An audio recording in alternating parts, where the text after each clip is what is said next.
right, you want to join the SS Constitution, don't you? Well, to be honest, I could make 1,000 pirate jokes in this episode, but I won't, for your sanity. And not to mention I want everyone to watch at least. But anyway, in the SS Constitution, you have rules. The rules are, you got your sea legs, and you know how to use a weapon. Well, the sea legs, we can't help that one right now. So, with a weapon issue, definitely, what they specialize in is overkill. And overkill is exactly what you're gonna get. I'm talking about the broadsider. The broadsider, well, answers the age-old question, what would it be like to shoot someone in the face with a cannon? I don't think anyone really asked that question. Maybe once upon a time. Not lately, though. But yes, huge cannon and a rather huge package. Now, whoever thought of this must have been very creative, because this thing in real life would weigh way too heavy for anyone to carry. Even in power armor, I don't think they can carry it. This thing is still very heavy. But very absurd and strange. Possibly one of the strangest weapons in the game. Broadsider, well, if you haven't included it yet, uses cannonballs. Not joking.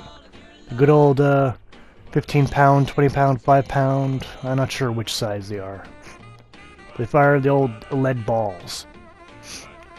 Now where you can get these, well, to be honest, the only place you can get them is purchasing them. Similar to the cryo ammo.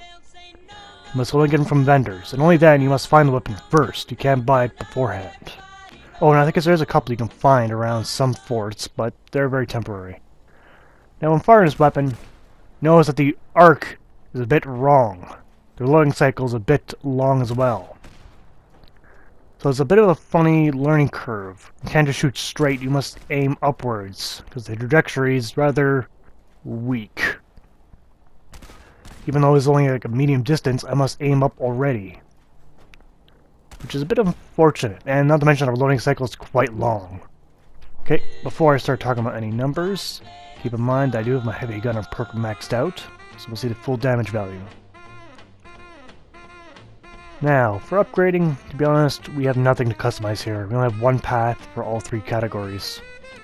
But the first attachment, the barrel, the light barrel reduces weight but also increases performance? What witchcraft is this?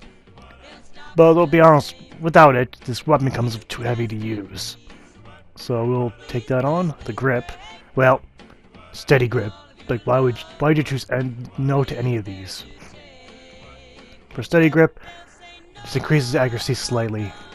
Now the shot capacitor is what's important. One shot or multi-shot? The answer is clearly obvious.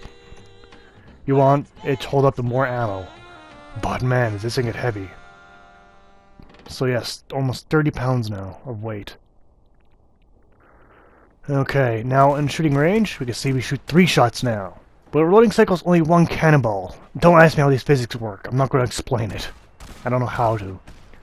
Rapid fire, we see it maintains accuracy as well. Though to be honest, when you crouch, don't crouch. It does not really help your trajectory. But no matter. So we took the plain broadsider, a cannon that shoots cannonballs, not sure how to dress this little weapon up, and gave it a makeover. It shoots more cannonballs now. Looks the same. Just shoots more cannonballs. Okay, in terms of using this in combat, well, first and foremost, this thing makes you slow as hell to use. Now, a guy in power armor, thought it'd be a good example, but to be honest, I have a hard time hitting him from this distance. The splash damage is not really there. To hit someone and actually hit him with splash damage, it must have been like 1.5 meters of where it landed.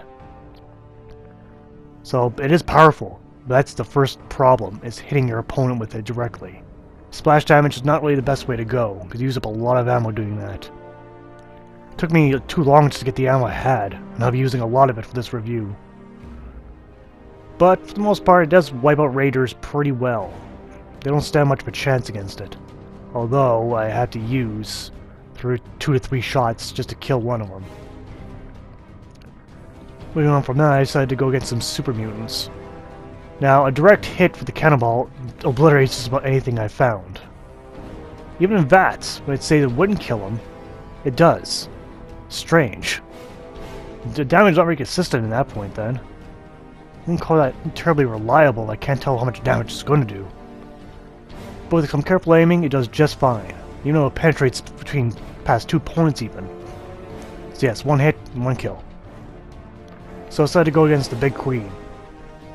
Now, in terms of fighting her, I carefully aimed and launched a direct hit.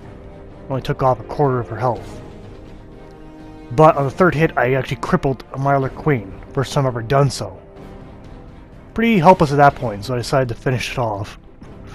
Nice weapon though. Now, in terms of fighting something even bigger, Deathclaws. Now, this is a good weapon to fight him against, except there's a problem. You can do damage, but you must hit them. You can't do splash damage. And that's the problem. This thing's velocity is very, very weak and slow. So if you can't hit your opponent, you're not going to do a very good job of killing them. As you see these two flail about and chop on the Brotherhood, I might be in trouble with the aim for me. But I have trouble hitting them. Took too many shots to accomplish this. But with enough accuracy and a little bit of learning that curve you had to do, and it won't take too terribly long to get the hang of it. But still, could be better. Now, like I said, the ammo is expensive, or not really too expensive, but hard to get. At its best price, it's 10 craps per shot, but you don't shoot a whole bunch.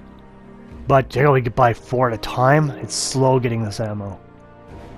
Oh well, time for some pros and cons. Pros? Well, this thing's a lot of damage.